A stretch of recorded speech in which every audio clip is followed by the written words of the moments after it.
2 ദിവസമായി തൃശ്ശൂരിൻ്റെ പ്രാന്തപ്രദേശങ്ങളിലെല്ലാം ഞങ്ങൾ സഞ്ചരിക്കുകയാണ്. ആര് വാഴും ആര് വീഴും എന്നുള്ള ഒരു ചോദ്യത്തിൽ. ഒരുപക്ഷെ ഇന്നലെ രാജൻ പല്ലൻ കളത്തിലിറങ്ങിയതോടുകൂടി രാഷ്ട്രീയ കളം ആകെ മാറിയിരിക്കുകയാണ്. ഈ 2 ദിവസത്തെ യാത്രയിൽ ഞങ്ങൾ കണ്ടത് ഒരുപക്ഷെ ഏകപക്ഷീയമായ ഒരു തീരുമാനമല്ലെങ്കിലും ഭൂരിപക്ഷ തീരുമാനം രാജൻ പല്ലനാണ് എന്നുള്ളത് ഒരു വസ്തുതയാണ്. 2 കാരണങ്ങളാണ് അതിൽ പറയുന്നത്.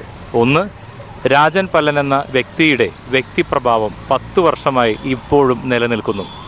അതിന് കാരണമായി പറയുന്നത് രാജൻ പല്ലൻ എന്ന വ്യക്തിയുടെ വികസന പ്രവർത്തനങ്ങളാണ് അവർ കാണുന്നത്. 2.5 വർഷം മേയർ പദവി ഉപയോഗിച്ച് അദ്ദേഹം നടത്തിയ എല്ലാ പരിശ്രമങ്ങളും വിജയത്തിലെത്തി എന്ന് വേണമെങ്കിൽ അത് പറയാം. രണ്ടാമതായി, ഇവിടെ എതിർ സ്ഥാനാർത്ഥികളായി നിലനിൽക്കുന്ന പത്മജ വേണുഗോപാൽ, അതുപോലെ തന്നെ ആലങ്കോട് ലീലാകൃഷ്ണൻ, ഇവർ 2 പേരുടെ കാര്യത്തിൽ നമുക്ക് ചർച്ച ചെയ്യുമ്പോൾ ആലങ്കോട് ലീലാകൃഷ്ണനെ പറ്റി ഇവിടെ സാധാരണക്കാരുടെ ഇടയിൽ ആർക്കും തന്നെ വലിയ അറിവില്ല എന്നുള്ളതാണ്. ഒരു സാംസ്കാരിക നായകൻ എന്ന പേരും ലേബിളും അല്ലാതെ ഒരു സാധാരണക്കാരനെ സംബന്ധിച്ചിടത്തോളം അദ്ദേഹത്തിനെ പറ്റി ഇവിടെ ഒരാൾക്കും വലിയ അറിവില്ല എന്നുള്ളതാണ് വസ്തുത. ഇനി പത്മജയെ പറ്റി പറയുകയാണെങ്കിൽ അധികാരത്തിന് വേണ്ടി ഏതു പാർട്ടിയിലേക്കും ചേക്കേറുന്ന ഒരാളായിട്ടാണ് പത്മജയെ ഇവിടെ തൃശ്ശൂർക്കാർ കാണുന്നത്.